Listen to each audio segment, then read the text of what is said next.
first official living life on a Tupperware party. In 1950, so it was created in the 1907, by 1950, more than 2 million metric tons each year were being produced. And that was just the start. The rapidly growing use, we all know, in the 65 years from 2050 to 2015, 8.3 billion metric tons of plastic have been created. Now remember, it's never going to go away. This is the equivalent of many big things. 1 billion elephants. 1 billion elephants. It's ubiquitous, right? In 2015, 380 million metric tons of plastic. We were making 380 tons of metric tons of plastic annually. It's found everywhere. It's found in food packaging, it's in toys, it's in insulation, water bottles, computers, cars, medicine, household goods. Did you know your receipts are plastic? They're not paper. They're actually plastic. There's a lot of BPA on them. Packaging, countless other uses. There's plastic in your car, in your home, receipts, candy wrappers. All those candy wrappers, that's plastic. Chip bags, plastic. Tea bags, they're often supported with plastic. Coffee bags. It's not in the container of chewing gum, it's actually in chewing gum. Plastic is an ingredient in chewing gum. It's in toothpaste as an ingredient, not just the tube. Dental floss. Did you know the floss that you're rubbing through your teeth is plastic? It's just a big plastic string. Your pedicure is plastic. There's many things that we don't realize, right, where there's plastic. So what happens to the waste? What happens when you're done with it? So of the total plastics created ever, 75%, or 6.4 billion metric tons, has been thrown out. So of that that's been thrown out, 79% is in the landfills or the environment. So 80% in landfills or the environment. That means it could be floating in the ocean, it could be along roadways, it could be in wild places. 12% is incinerated. That is not a good thing. Incinerating plastic gives off very, very toxic gases. 9% has been downcycled. So I use the term downcycled because plastic is actually not recyclable. That's part of the problem, is that plastic is only downcyclable.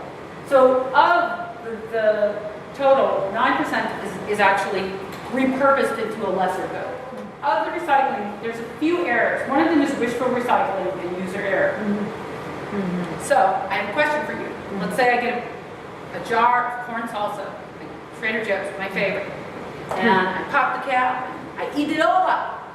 I rinse out the jar, I put it in my recycling. What do I do with that cap? It's steel. What do I do with that? Is that recyclable? What do I do with it? We thought so until 2 weeks ago. What do we do? What do we do with the jar and the can? We wash it out, recycle it. We wash it out, put it in the recycling bin? We thought so.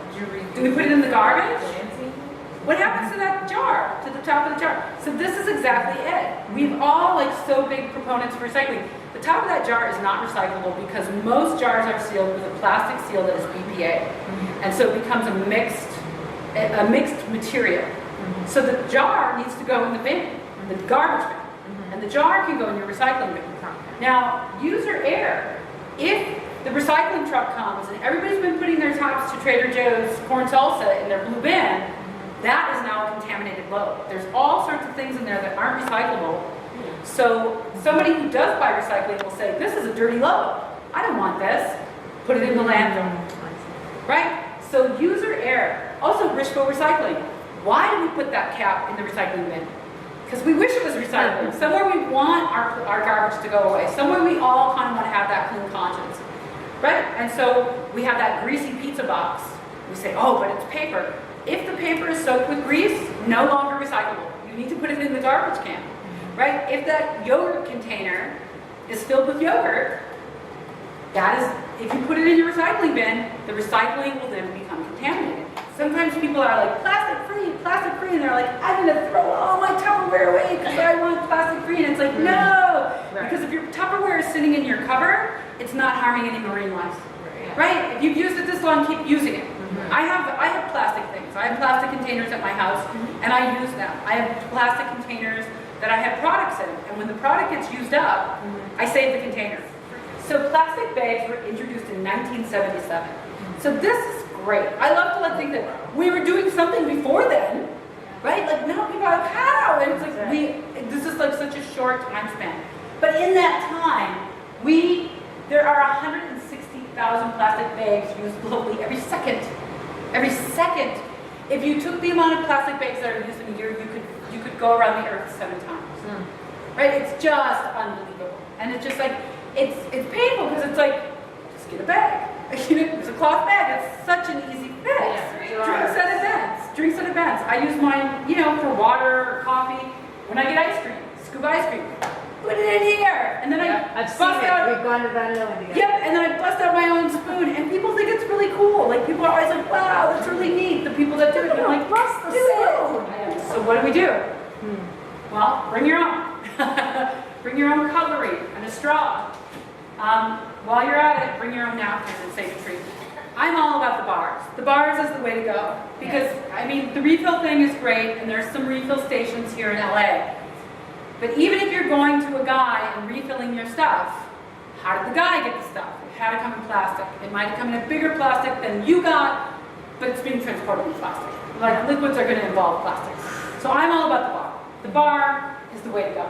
And you can get shampoo bars, which I have, conditioner bars, body butter bars, which I have, deodorant bars, shaving bars. You can get bars to wash your pet. There's bars for everything. This is something that I feel really strongly about, and I think people need to be educated about it a little. So what about all this stuff? Sometimes people are like, oh, just go and get it all on Amazon. And it's like, Amazon is a big part of the problem here. You need to buy less, and you need to choose wisely and make it last. Right? Again, reducing your consumption is the key to reducing your waste. But I live by this motto for, 30 years. Buy less, pay more. Invest in the world you want. So, I might pay more at farmer's market for my vegetables, but it's like tipping your barista, right? I'm tipping my farmer. It's not just what I get for my money. It's really what I get for my money. I don't just get cauliflower. I get a connection to somebody who's improving my soil. Soil is important to me. I get a farmer who's not using fertilizer, which is a huge part of fossil fuel emissions, right? That's fossil fuels. That's climate change. This guy's not doing that. That's important to me. So we have to start thinking about the things that we buy and the price that we pay, not just as what did I get, but what am I investing in, right? So whenever I buy anything, I make sure that it's built to last, right? My shoes, I had these shoes for so long, and I just had them resold, right? I just went and I took them to the company and they resold them. So I'll have another, 5 to 10 years out of these. Buy less, pay more, invest in the world you want. So like this, if we all buy here today, instead of let's say we all go home and say, I'm going to go to Amazon, I'm going to buy all this stuff. Then a delivery truck comes to each one of us. If we all buy like this, then we cut down on all those deliveries. We got to connect with each other, we got to learn together. Right, you're supporting a small business. I really feel strongly about this stuff. This is like a lifetime of work for me. You're supporting me and my business, and then educating other people about this. It's got vinegar and water, and then orange or lavender. I spray that, and then I let it. So I scrub up the water so anything sticky gets scrubbed out.